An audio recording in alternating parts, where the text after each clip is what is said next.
So we're going on this journey of spiritual formation, and oftentimes if you're in church, you will see that churches do a 5-week series on this topic or a 2-week series on that topic or whatever.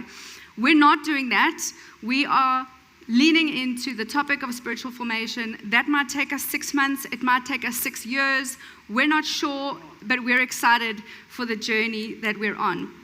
So to catch you up, if it's your first time and you haven't been part of this conversation, we are stating spiritual formation like this: the process of becoming like and closer to Christ. The process of becoming like Jesus and the process of becoming closer to Jesus. That's spiritual formation. Now you might think, okay, I've never heard of that word before, but you may have heard of the word discipleship. We're using those interchangeably. Or maybe you've heard of the word apprenticeship. That also we are using interchangeably. So you can change those words out for discipleship, spiritual formation, apprenticeship. They all mean the same thing to us. It's basically the journey of becoming closer to and more like Jesus. So last week, I was sitting here and Gareth was sharing a message, and honestly, a light bulb went on in my brain that I didn't know I needed to know, and I had this incredible revelation of what God had done through a situation in my life a few years ago. And I got so excited because when I read on the scripture from what he had shared, I carried on reading. I saw the dots were connecting in my mind, and I knew that I was going to be sharing this week, and I knew that I had to tell this story. But before I get to the story, I'm going to base myself in scripture so that is helpful for everybody. So Gareth shared about how neuroscience proves that joy is not an emotion that we necessarily conjure up, but actually we find joy in the faces of others. So when I look at your face, I can see joy. And if you missed the message, you can go back and have a listen to it. But joy is found in the faces of others. And the light bulb I felt was, but in Genesis it says that God created them, male and female, in the image of God. So if we look at people in the face, we see a glimpse of who God is. God created them in his image, male and female, and we get to see a little bit of who God is when we look in the faces of people. So we're in John 15 and verse 11. I have told you these things so that my joy may be in you and your joy may be complete. So that's what Gareth shared out of last week. And then it carries on. This is my command: love one another as I have loved you. Not a suggestion, a command. Love one another as I have loved you. No one has greater love than this, to lay down his life for his friends. You are my friends when you do what I command. I do not call you servants anymore, because the servant doesn't know what his master is doing. I have called you friends, because I have made known to you everything I have heard from my Father. You did not choose me, but I chose you. I appointed you to go and produce fruit, that your fruit may remain, so that whatever you ask in the Father in my name, he will give you. This is my command: you love one another. So I don't know if you noticed, but at the beginning and at the end, it says, this is my command: you love one another. So, if something's repeated, you would assume that it's quite important. And so I can sum up this passage of scripture like this: Jesus commands that we love God and we love people. And it's value of ours at Free Church to do just that, to love God and to love people. So I'll tell you the light bulb moment that went on in my mind. So in 2017, I gave birth to my third child. And a week after he was born, I was home alone with my 3 children. Gareth was at church, as one does on a Sunday. And I was home alone, and I realized in an instant, I will spare you the details, that I needed to get to a hospital right now. And so I tried to phone Gareth, but he didn't answer his phone. So I phoned my friend Jenny, who lived on the other side of Centurion, and I said, I need to get to hospital. I need to get to hospital now. So she tried to phone Gareth, ran into the garden where her husband was playing with their kids, and she said, get in the car and drive. I'll phone you and tell you what to do. So he did. He just got in the car and drove, and she phoned him and told him what to do. In the interim, I had messaged Gareth, and he had read my message, and he had gotten in the car, and he got home. My parents arrived at the same time, and Gareth loaded me in the car, and we rushed out as Peter drove in. And he walked into my house. My mom had Joel, the baby, and Gareth was rushing me to hospital, and Peter walked into the house, and Joseph was like, I'm sterilizing bottles, and I'm buying formula, and I'm sterilizing everything, and I'm getting ready, because who knows what's going to happen if Amy's going into surgery, blah, blah, blah. And he just took charge of making sure that there was things in place that may be needed. And I had, in the interim between phoning Jenny, given Joel his last supper. In my mind, I was like, this might be your last supper, and handed him off to my mom. And I'd been incredibly, incredibly calm through that process. I'd turned the TV on for the other two children, I had fed Joel, and I had waited for somebody to come and rescue me. And as I got in the car, and Gareth was driving like a maniac, understandably. And I turned to him and I said to him, you need to pray. You actually need to pray right now. So he started. He is an incredibly calm person. I am not. So he started praying like this gentle, calm prayer, like as he's driving through every red robot. And I had this thought. And this thought was this. If I die, I did not take a photo with my newborn child for whatever reason, third child maybe, insecurities maybe, I did not take a photo with my child. He will never see my face next to his face and know how much I love him. That thought traumatized me, that my baby would not know how much I love him because he did not see my face next to his face. And as Gareth's sharing the story of like science and blah, blah last week, I think, oh my goodness, I knew somehow inside of me that face-to-face communication and connection is vital for human thriving.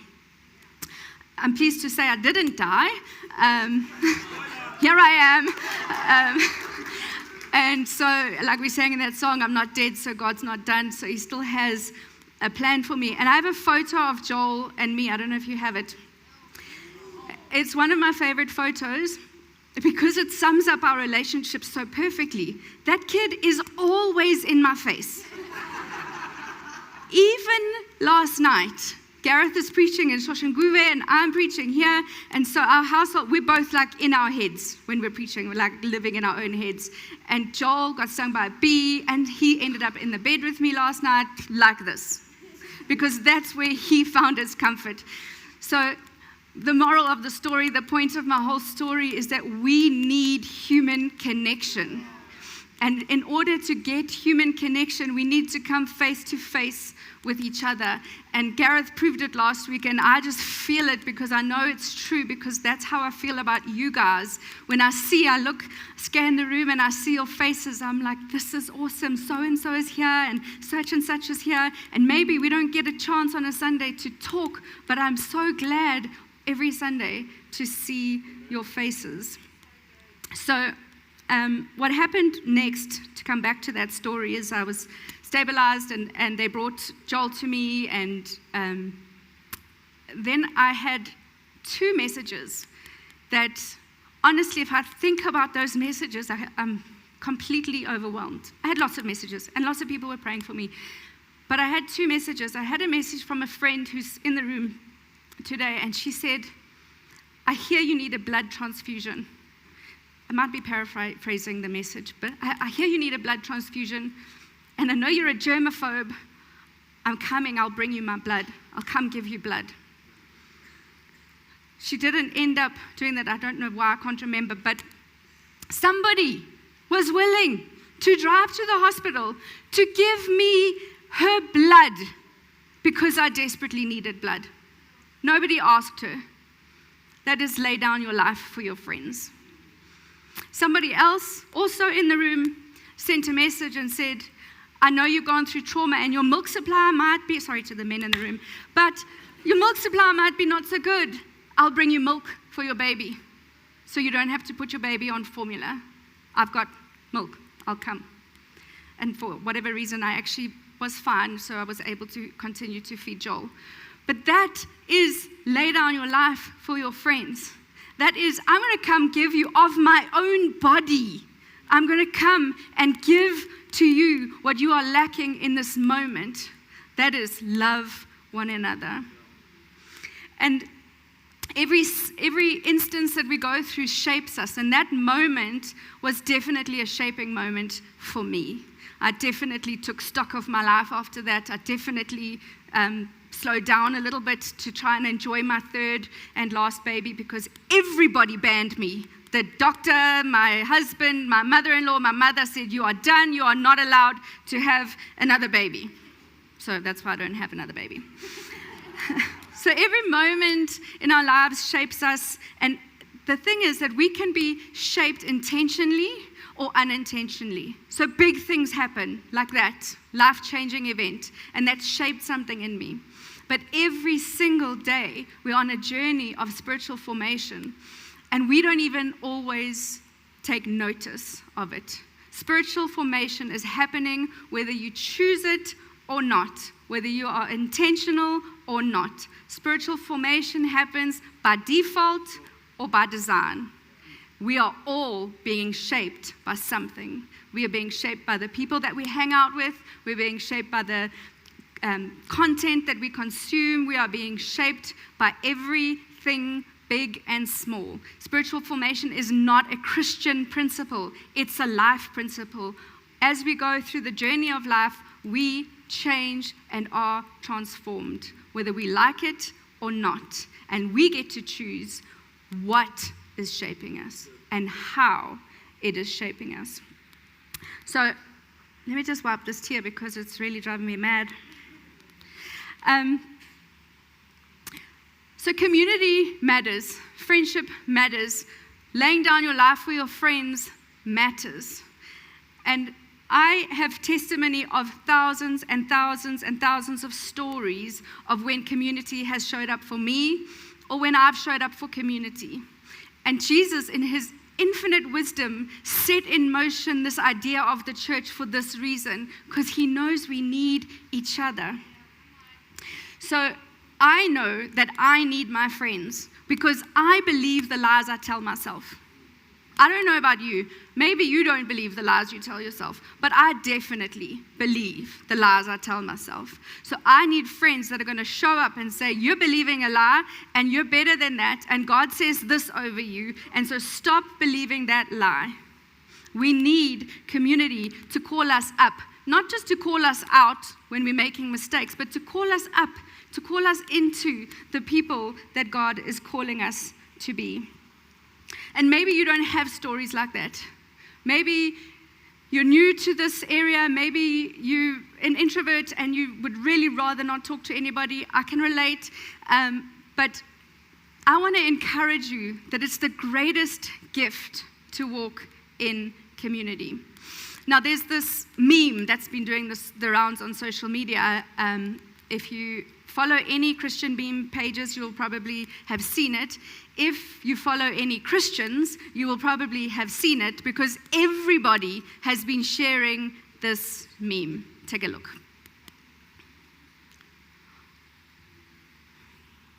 Nobody talks about Jesus' miracle of having 12 close friends in his 30s. Now, it's funny because it's true. Who has 12 friends? It's this trend that people have a bazillion bridesmaids. Have you noticed that? At weddings, there's like a bazillion bridesmaids and groomsmen, and they all stand in a line for the photo. And then life happens. You get a job, you have kids, you whatever, and then those 12 bridesmaids or maybe 2, I'm not sure. But the reality is that meme has been shared so much because people are chronically lonely. And it's funny, but it's true. So people are poking fun at their own loneliness to get likes, to make them feel less lonely. And that is a fake sense of community. Loneliness can be defined as the lack of intimate relationships that we need to survive. To survive, we need intimate relationships.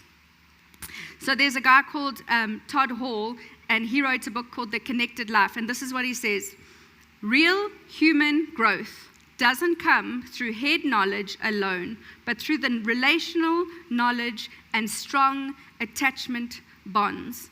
In other words, we do not change in isolation on purpose. We do not change by ourselves with intentionality and purpose. In order to be formed and transformed into the likeness of Jesus, we need relational connection. We need relational connection. He goes on to say, it's no secret that we live in an increasingly isolated world. The pandemic has only exacerbated what was already a startling trend. Loneliness and disconnection have been on the rise for a long time in our society. We long for a deep sense of meaning to make sense of our lives, but we don't know how to find it. Even worse, we often search for it in unhealthy ways that hinder the very thing we're desperate for: genuine relational connection. Social media is actually making us lonelier. And that's where we look to for human connection, but it's the cycle of needing more and more out of social media and feeling less and less fulfilled by it. So why does this matter? What has it got to do with spiritual formation? It matters because who we are becoming is the most important thing about us. Who we are becoming is the most important thing about us. And this is why. It's the only thing we get to take into eternity. The only thing we get to take into eternity is our relationship with Jesus and who we are. This body, praise Jesus, will fade away, but this soul stays with me. I am being transformed, and that person that I'm being transformed into is the one that goes forever into eternity. Because we know that the minute we give our lives to Jesus, that's when our eternity begins. That's when our soul comes alive. So I'm not waiting to go to heaven to become the best version of myself. I got to become the best version of myself here on earth. And in order to become that version, I need you and you need me. We need to love Jesus and we need to love people. It's all about the human connection and our connection to God. Proverbs 27:17 says, iron sharpens iron and one person sharpens another. You might not like the idea of community for whatever reason. Maybe you've been hurt. Maybe, like I say, maybe you're an introvert. Maybe you're new here and you don't know anyone and we all look a little scary. But there is no greater place to find yourself than in community for this reason, because iron sharpens iron. Our life group, we meet once a week. I wanted to say religiously, except we didn't meet this week for whatever reason, so now I feel like a liar. But we do meet. Come, whatever is going on, we meet because we know that we need each other. And we don't always feel like it. In fact, sometimes I really don't feel like it. I've gone to life group in my dressing gown, in my slippers. I have yawned. I have stood up from the table and said, please will you guys leave? I'm tired now.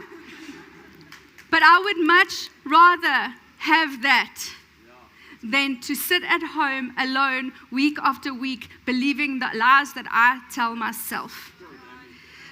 Sometimes I don't feel like going to life group. And sometimes we have these difficult conversations. Normally, Peter Mulver and I get in a fight. And iron sharpens iron, and we have to look at each other and say, I'm sorry, I was an idiot, or you were right, or whatever the situation is.